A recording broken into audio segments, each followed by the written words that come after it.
शरीरों में जीव है तो शरीर छोड़ के जा रहा है। अगर परमात्मा शरीर में हो और आत्मा मिल जाए परमात्मा में, तो बताओ शरीर खाली करके कौन जाएगा? ये तो हमेशा परमात्मा शरीर में जाना पड़ा, लेकिन जाएंगे कहाँ?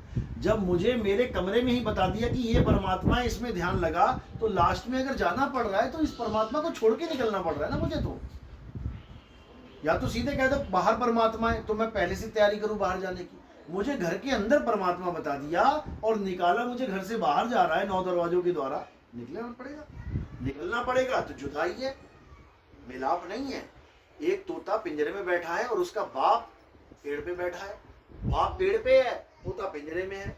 तो अगर उसको पता लग जाए मेरा बाप बाहर है, तब तो चलो ठीक है, अंत में निकलना ही है, कहाँ जाएगा? बाप के पास। लेकिन उसको ये बताया जा रहा है कि तेरा बाप पिंजरे में ही है, तेरा बाप पिंजरे में ही है। यहाँ पर दिक्कत है, वो पिंजरे में ढूंढ रहा है अपने पिता को, और पिता पेड़ पे बैठा हुआ इंतजार कर रहा है। कैसे पहुंचेगा वहां तक? बस इतना सा भेद है। अगर ये समझ में आ गया तो सारी कहानी सॉल्व हो जाएगी। नहीं तो कोई हृदय में ध्यान लगा रहा है, कोई माथे पे लगा रहा है, कोई आंखों में कर रहा है, कोई कंठ में लगा रहा है, कोई श्वासों में लगा रहा है। ये सब पिंजरे के अंदर का सामान है। 5 तत्वों में परमात्मा नहीं रहता। तो आप इस हिसाब से अरे वो तो सत्संग सुनोगे, उसके बाद खुद ही समझ में आने लग जाएगा वो कहाँ पर है। वो बिल्कुल गुप्त भेद है, वो ऐसे नहीं बताया जाता कि आपने पूछा और मैं बता दूं। ये केवल जो मेरे मन में आया। हाँ नहीं, बहुत अच्छी बात है, ये मन में आना चाहिए। क्योंकि जब तक मन में ही नहीं आया तब तक तुम पूछोगी क्या, खोजोगी क्या? पूछेंगे तो एहसास कैसे होगा? हाँ, ये आपको बताया जाएगा कि आपका परमात्मा यानी आपका पिता पिंजरे में नहीं रहता, पिंजरे में आप हो। ये सब पिंजरे में कैदी हैं, सबको पिंजरे से बाहर निकाल दिया जाएगा। और जिसको पिंजरे के बाहर के परमात्मा का ज्ञान नहीं है, वो दोबारा पिंजरे में आएगा। क्यों? क्योंकि अंत समय में जाते जाते उसका पिंजरे का मोह नहीं टूट पाएगा। याद रखो, अगर तोते को पिंजरे से मोह हो जाए तो आप उसको निकाल भी दोगे ना, वो फिर घुस जाएगा, वो फिर घुस जाएगा। और अगर उसको पिंजरे से मोह नहीं है, उसको अपने घर वालों से मोह है, आप जरा सा दरवाजा खोल के देखो, फुर्र करके उड़ जाएगा।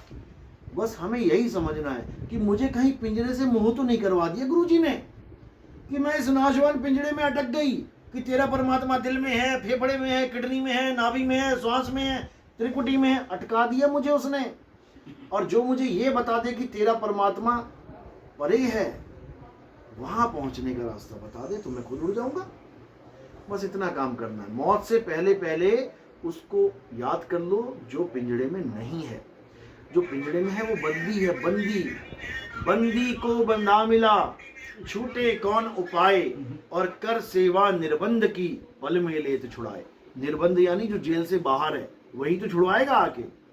और जो खुदा ही जेल में बैठा है, गुरुजी भी जेल में, चेला भी जेल में, दोनों जेल की साधना कर रहे हैं, जेल के अंदर घुसने की कर रहे हैं, तो कब निकलेंगे ये बाहर? तो हमारे सत्संग आते हैं यूट्यूब चैनल पे, कहत कबीर सुनो भाई साधु नितिन दास। आप सत्संग सुनिए, आपको खुद ही लगन लग जाएगी। ठीक है, गुरुजी को हम ये नहीं कह रहे कि बुरे हैं, बहुत अच्छी बात है। हमारे गुरुजी ऐसे कोई नहीं है कि फूल माला चढ़ाओ, पैर छुओ, करने में नहीं। अरे फूल माला तो देखो एक स्वागत है, नहीं वो सब कुछ नहीं। सुनो, फूल माला का क्या मतलब? अगर कोई पूर्ण संत आ गया, उसको किसी ने फूल माला चढ़ा दिया, अधूरा हो जाएगा वो? ये बताओ। फूल माला का मतलब ये नहीं होता कि उनको फूल माला ही चाहिए। पैर फूल माला, अरे तो पैर छू, गुरु के पैर नहीं छुओगे और किसके छुओगे बताओ? नहीं छुआते, कोई नहीं। पैर छूना छोड़ो, गुरु के आगे लेट के दंडवत करना चाहिए। गुरु को कीजे दंडवत और कोटि कोटि प्रणाम, कीट न जाने भृंग को, गुरु कर ले आप समान। जो ये कहते हैं हम पैर नहीं छुआते, नहीं ये करते भी नहीं है। सुनो, जो कहते हैं हम पैर नहीं छुआते, क्यों? क्योंकि तुम पैर छूने लायक ही नहीं हो। हम तो ये बोलते हैं, अरे माता पिता और गुरु के पैर नहीं छुओगे तो इस दुनिया में तुमने कुछ किया ही नहीं। कमाल हो गई। माता पिता की वजह से तुम आ रहे हो इंसान चोले में, और गुरु की वजह से तुम जा रहे हो इस दुनिया से परे। तो इन दोनों के अलावा बताओ किसके पैर छुए हम? दंडवत को बोला है, पैर छू के तो फॉर्मेलिटी मत कर, लेट जा। क्यों? अगर नहीं लेटा तो 84 में लेटेगा। देखो कुत्ता कैसे बैठता है, ऐसी दंडवत करते हैं सारे फिर बैठ के सारी उम्र। क्यों? कि गुरु के आगे नहीं झुका, और किसके आगे झुकेगा तू? अरे गुरु बड़े गोविंद से, मन में देख विचार, हरि सुमेरे सो वार है, गुरु सुमेरे सो पार। गुरु परमात्मा से भी बड़ा है। तुम परमात्मा मिल जाएंगे तो तुम उसको क्या पैर नहीं छुओगे, दंडवत, अरे चिपक जाओगे, समझो। तो जो लोग ये कहते हैं ये केवल एक भेद पैदा कर रहे हैं कि नहीं, जो नहीं छुआएगा वो बड़ा महात्मा है, जो छुआ लेगा वो पाखंडी है। ऐसा नहीं होता, ऐसा नहीं होता। कभी इस मैटर में पढ़ना ही नहीं है कि कोई पैर छुआ रहा है कि नहीं, फूल पड़ रहे हैं कि नहीं, जाने दो। मैटर किस मैटर में पढ़ना है, ज्ञान क्या है। जाति न पूछो गुरु की, पूछ लीजिए ज्ञान। मोल करो तलवार का, पड़ी रहने दो म्यान। ये तो म्यान है, पैर छुआते नहीं छुआते, मेरी मर्जी है नहीं छुआऊं, मेरी मर्जी है छुआऊं। माला पहनते नहीं पहनते, मेरी मर्जी है पहनूं, मेरी मर्जी है नहीं पहनूं। ये तो मेरी मर्जी है ना, मैं चाहूं नहीं छुआऊं, मैं चाहूं छुआऊं, लेकिन मेरे ज्ञान से मतलब रखो। एक डाल दो पंछी बैठे, एक गुरु एक चेला, गुरु की करनी गुरु भरेगा, चेले की करनी चेला।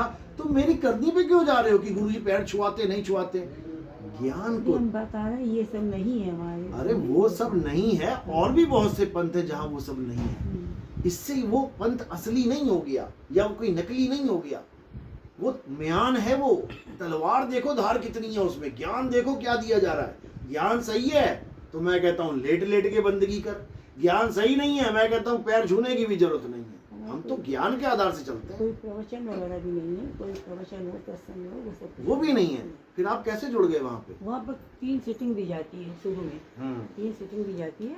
उसके बाद बस आप जो है हर संडे आते 3 सीटिंग के लिए आधार क्या है, क्या समझा रहे हैं कि सीटिंग लो, नहीं क्या बता रहे हैं? वही कि मतलब हम जैसे आपने कहा कि गीता में लिखा है कि मैं हृदय में हूँ, तो ये एक आधार है कि मैं कैसे मानूं आपकी बात। गीता में लिखा है कि मैं हृदय में हूँ, ठीक है भैया लिखा है तो मैं मान ले रहा हूँ, ये आधार है। तो आप कह रहे हो कि सत्संग भी नहीं होता वहाँ पे, तो आधार क्या है? जैसे अभी 28 तारीख को हैदराबाद में एक इतना बड़ा हॉल है, शांति कानावरम सुना होगा। एक बार अरे हमारे पास इनके भगत हैं, 1 लाख इनको छोड़ छोड़ के हमारे पास कई भगत आए हुए हैं। इन्हीं तभी मैंने बताया ना, राम एक ये क्या नाम है, हाँ राम, ये शाहजहांपुर वाले है ना, बाबू तो मैं वही बता रहा हूँ, इनके चेले आए हैं हमारे पास, इन्होंने बताया। चारी जी हैं, एक चारी जी भी नहीं खत्म हो गए, बाबू जी खत्म हाँ, हो गए, तो अब मुझे कैसे पता उनके बारे में, मुझे उनके बारे में कैसे पता है जबकि ये साउथ में है। चारी जी साउथ में थे ना, चारी जी हाँ, तो यहाँ मुझे बैठे कैसे पता? क्योंकि इनके चेले आके हमें बताते हैं कि चारी जी ऐसे बोलते थे और वो ऐसे बोलते थे, इतने साल हमने धक्के खाए हैं, अब जाके ज्ञान समझ में आया है। हमें बताते हैं लोग, इसलिए बता रहा हूँ मैं आपको। तो ये मत समझना कि आप बिल्कुल सही जगह पहुंच गए हो, क्योंकि गुरु का काम है सच बताना। मैं क्या बोल रहा हूँ कि आप अभी पिंजड़े में ढूंढ रहे हो परमात्मा को। जिस दिन आपको ये पता लग गया कि मेरा परमात्मा पिंजड़े में नहीं आ सकता, उसको पिंजड़े में कोई कैद ही नहीं कर सकता, तो आप क्या कराते हैं? हम पिंजड़े से बाहर कैसे निकलना है, एग्जाम्पल दिए जैसे कि मैंने बता तो दिया। जैसे कोई चिड़िया है, पिंजड़े से बाहर जो परमात्मा जहाँ बैठा है उसका पिता, हम उसका रास्ता बता देते हैं उसको। बताइए रास्ता हमारे। अरे ऐसे थोड़ी नहीं बताया जाता, पहले सत्संग सुनो। अच्छा, पहले आपको हाँ बिल्कुल, देखो ट्रेन की टिकट है ना, आपको पता है ना टिकटें मिलती हैं, लेकिन आप ले रहे हो जाके क्या? नहीं ले। अगर वो दे भी जाएगा ना, अगर बांट भी देंगे ना, लो दिल्ली की टिकट लो दिल्ली की, तुमने जाना ही नहीं है, तुम लेके भी साइड में रख दोगे, हाँ भैया ठीक है चले जाएंगे। हाँ, जब आपको जाना होगा आप वहाँ 100 लोगों की लाइन में पीछे खड़े हो जाओगे, वेट करोगे कि मेरा नंबर आए, टिकट मिले और मैं जाऊं। इसको लगन कहते हैं। जिसको लगन नहीं है वो कहे अरे इतनी लंबी लाइन है यार, मैं नहीं जाता, चल हट। समझे बात को? ये तब काम करता है जब लगन लगी। गुरु से लगन कठिन है भाई, लगन लगे बिन काज न सरी है, जीव प्रलय हुई जाई। परमात्मा के पास जाने से पहले उस पर लगन चाहिए हमें, कि तुम पिंजरे में खुश हो या पिंजरे से बाहर जाने के लिए खुश हो। तड़प के बिना कुछ बस, तो तड़प किसमें रखी है? तड़प पिंजरे में डाल दी है इन लोगों ने कि तू पिंजरे में ही ध्यान लगा के बैठा रहे, और जब पिंजरा खड़बड़ाएगा तब तुम कहोगे अब मैं कहाँ जाऊं, तब हालत खराब हो जाएगी। उस समय के लिए हम ट्रेन करते हैं जीव को कि बेटा जब हालत खराब होने वाली होगी और पिंजरा छूटने वाला होगा, पिंजरा छोड़ के पंछी उड़ने वाला होगा, तब करना क्या है हम वो बताते हैं। उसके बाद आपको कोई रोक नहीं सकता। चलो सब लो पानी।